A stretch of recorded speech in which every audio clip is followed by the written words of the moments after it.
Hello, everyone. Welcome to the lineup. I'm Rick Goff. I'm your host for tonight. And joining me is the head coach of the 10U Pelicans, Ryan Camp. Ryan, thanks for being on tonight. Oh, it's a pleasure. Thank you for having me. Well, Ryan, give me a little bit of background about the Pelicans. How long have they been around, and who founded them, and give me some information on that. All right. It's they've been around since 2017. They're from Central Louisiana, which is about 5 to 10 minutes outside of Baton Rouge, depending on where you are in Baton Rouge.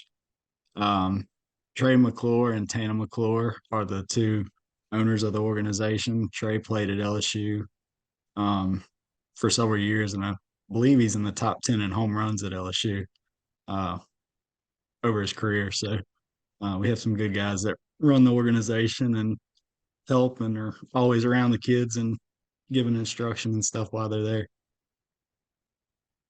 So, when did you join the Pelicans?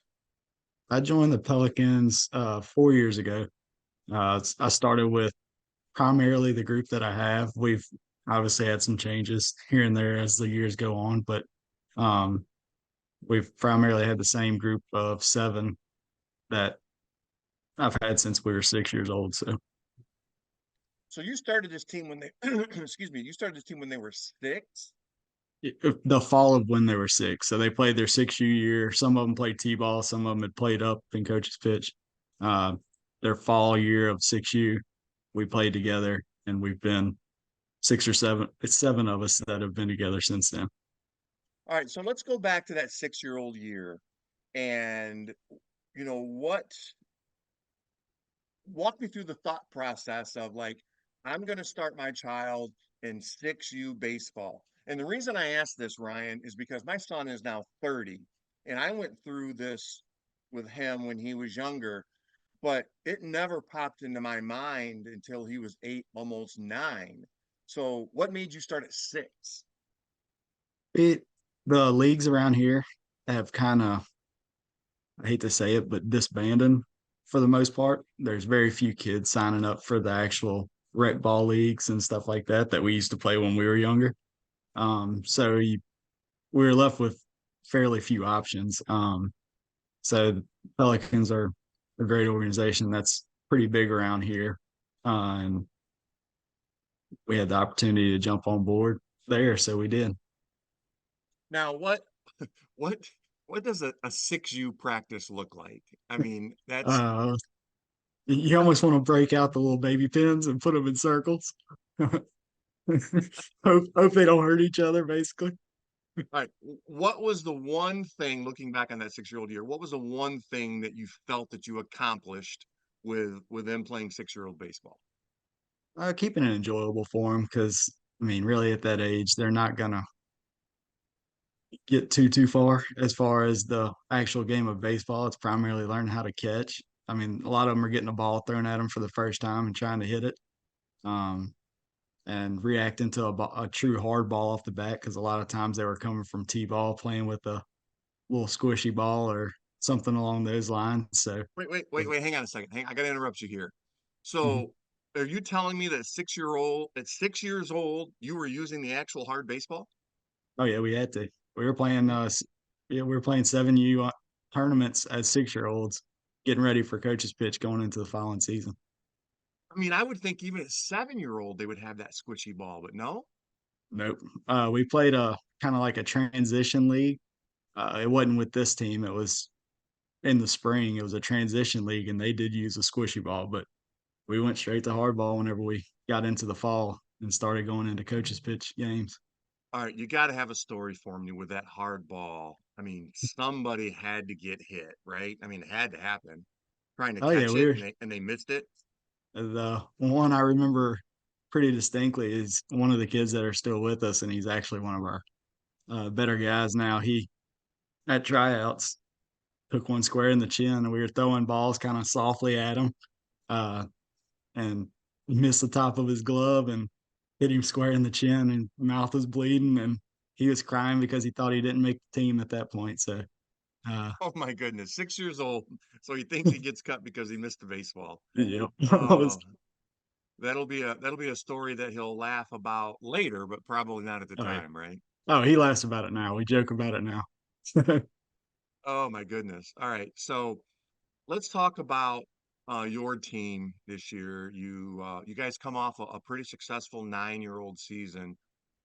Walk me through the process on like when do you start practicing in the fall? If you start practicing in the fall, what's some of the, I'm sure you build your schedule around a couple of events that you know you're going to during during the year. So Right. talk about that a little bit.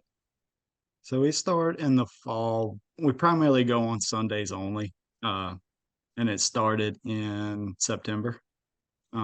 We have a lot of kids that play football, and that's around here. That's 4 to 5 days a week of practice, and then they start playing games, and those are on Saturdays. So, in order for me to actually have a practice that get all the kids together and kind of get a couple of the new kids bonded in, we got together on Sunday afternoons, and it was primarily long toss, arm care.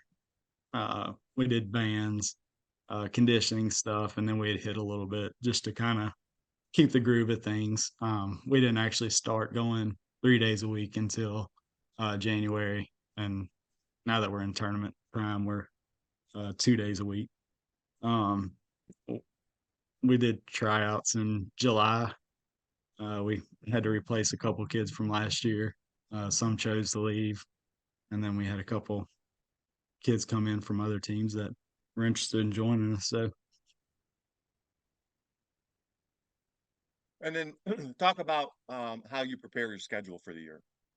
For the as far as the schedule goes, I find out when some of the bigger NITs are across the different organizations. We're actually going in 2 weeks to Houston. Uh, we try to do one out of town at least a month. Um, and we're going to Houston, Alabama. Uh, we're coming to South Carolina again.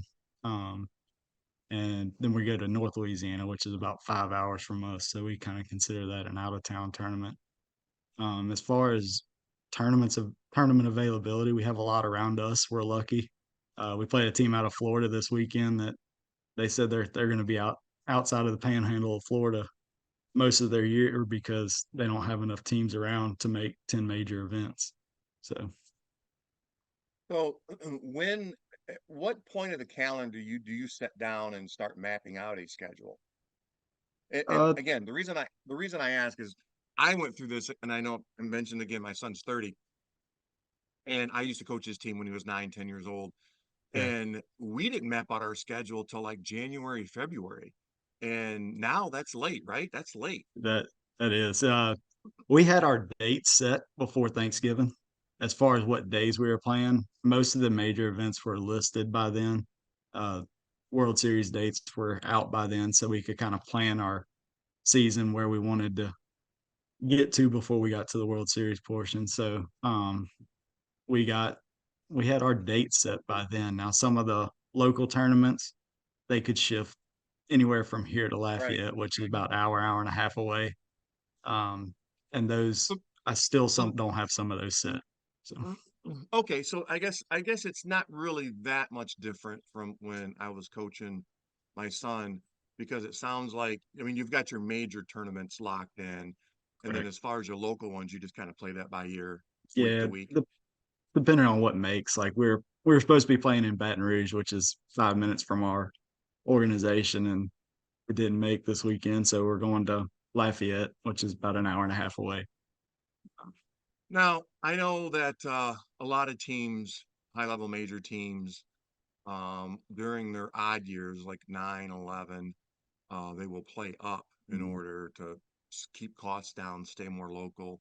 But what do you do at 10? Are you playing up at all 11? I mean, I know there's a Yeah, base difference and a pitching mound difference. So do you guys attempt to do that at 10 or you just ride that out and wait to next year? yeah, we're actually this weekend's actually an 11 open event. We we basically practice at 11-year-old distance. We don't even practice at the right distances for the 10-year-olds in preparation for this because we knew that locally we don't have a ton of 10 major teams that are playing. So we figured that we would be in a lot of 11 events. So we practice So that way. that brings up a great topic of discussion, right? I've talked to hundreds of coaches over the course of time, the last 20 years, and this question always comes up, regardless of what age it is, whether it's 10 to 11 or 12 to 13. And and I'll be honest with you, Ryan, it's probably split 50-50 on what coaches want to do. I mean, I have some Yeah. coaches that are very adamant that they do not make that jump because they don't want to mess up their kid's swing or affect their pitching. And Yeah. then I've got coaches that swear up and down that it doesn't matter what the distance is. If you're a baseball player, you're a baseball player, and you can make the adjustments on the fly. What's your opinion on it? I think there's a combination of both. Obviously, if you're seeing 65 to 70 at 51 feet, you're gonna have a little more time to react as opposed to the 46 feet that nine and tens play at. Um, so there is a little difference, but again, if you go play I think it depends on the quality of teams that you go play at the next level. Uh, if you try to play down and level whenever you go up, I think you could have an effect because you would see slower pitching at a further distance Well, if you hang on. play up. Hang on. I don't think anybody disagrees that there is a difference. I Mhm. mean, I think everybody will agree that there's a difference. The question is, do you think it affects the kids? Do you think it screws up their swing? Do you think it screws up the Uh, way they pitch? no, I don't believe so. I think a swing is a swing. It's all on timing mechanisms in the swing. Uh, Pitching Yeah, I wise, tend to agree with that. I mean, I don't get into arguments over it, but I mean, there's some coaches out there that are very adamant that it absolutely screws up the swing and all that. right. And I don't think I agree with it. Uh, I'm along your line of thinking that, you know, it's basically, a little bit longer timing to hit or a little bit shorter yeah, timing to hit. So right. I just don't agree with that mindset that it I screws up the think you swings. I think you somewhat face those same differences inside of your own age groups, depending on what pitcher you're facing and what game. It's all timing mechanisms at some point. Well, sometimes I ask coaches like a practice routine, Mhm. and I get a lot of coaches that tell me that they will take a pitching wheel, right? They'll take a pitching Mhm. wheel and they'll set it at 50 feet, or I'm sorry, 46 feet, which is the 10-year-old distance, right? Yep. And then for fun, they'll move it to 35 feet or Yep. 40 feet or, whatever the case may be. And I'm thinking to myself, I'm like, well, isn't that the same as playing in a Yeah. different dimensions? And Oh, yeah. and No, you talk about screwing up your swing, but yet you kind of do it in practice with the wheel, Yep. you'll move it back or forward. So No, again, I totally agree on that. everybody has their own opinion about that. Um, so what is the plan with this team? I mean, is it basically a close-knit group that you perceive to take all the way up to what age and what are you going to do when they get older? Yeah, we went a little more, uh, I guess you would call it national this year, as far as playing a few of the bigger NITs, as opposed to last year. Last year we had a few new ones that we just kind of meshed in. Uh, the national scene really wasn't anything that we looked at. And we came and played there actually in Myrtle Beach and hung with all the teams that we heard about. So this year we decided to take a little different path and play some of these bigger events and see where we mesh up against them. Yeah, I mean that's a lot of teams kind of take that path, right? Especially after the 9-year-old season. It can go one of two ways. It's a situation to where you're like, you know what, we're not as good as we thought we were. We're good locally, but Yeah. man, we stepped out on the big stage and there's still a big gap. Or like with your team, you get on a big stage and realize, hey, maybe we're a little bit better than we think we are. I'm not going to tell the kids that, but I Yeah. think we might have something here. Is is Oh uh, yeah. is that the case with you guys? That was the case. I wasn't sure how they would react to playing some of these teams and facing anywhere from 65 to 70-mile-an-hour pitching at 9 years old. And uh, like I said, we got up there and did fine with it. We played a few of the uh, events after that were the invitational type events and did fine in those. And so that kind of made my mind up that they actually played better whenever we got into those situations as opposed to, uh, I guess, getting nervous and playing a little at a lesser level. Yeah, yeah, I see that happen. Like I said, it could go both ways. Yep. Let me kind of backtrack here a little bit. You'd mentioned earlier that you were talking about local rec leagues in your area Mhm. and stuff of that nature. Back when my son was playing when he was 8, 9, 10 years old, the rec leagues were absolutely huge, right? Right. Travel was a secondary thing. Travel was more for the better rec kids to kind of get out there and get some extra work at a different level. But that's not the case anymore. Do Mhm. you see the rec leagues basically dying out? I know they are here in my area. They've Yep. basically died out as everything has went to quote unquote travel. Yep. Is that happening down there as well too? It is. It is. We used to have a rec league local that was extremely good, and we'd always play our, I guess it was anywhere from 10 to 12 games. You'd have your Yeah. all-star team Yep. afterwards that played district and then state and then would go to the World Series if they made it there.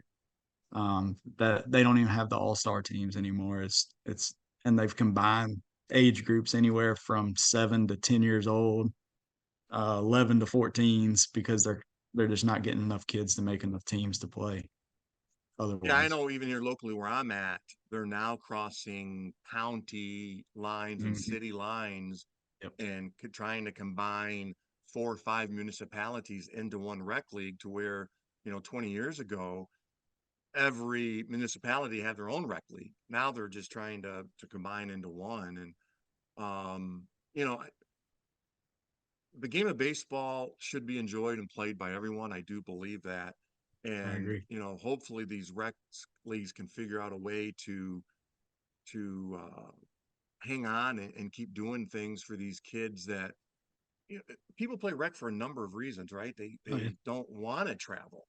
It's Right. not that they can't afford it; they just don't want to do it. Mom and dad are like, Um, "Listen, we've got a hectic life enough. We've got 5 kids, and we just want something that we can walk out the door, go down to the right. local park and play, grab some ice cream, and come home." But that's almost all disappeared now, It is. unless these rec leagues figure out a way to combine with one another. And again, it goes back to money, right? So these rec leagues don't Oh want to yeah. give up that money if they combine, but they better figure something out or they're not going to have anything. I agree. I totally agree on that. Well, Ryan, listen, I want to thank you for joining us and giving us a few minutes of your time today. Man, we learned a lot about the Pelicans 10-year-old team and the Pelicans as a whole. And I appreciate you joining me tonight. And good luck this season. And we'll see you in Myrtle Yes, sir. Beach. Absolutely. I look forward to it. Can't wait to get there in June.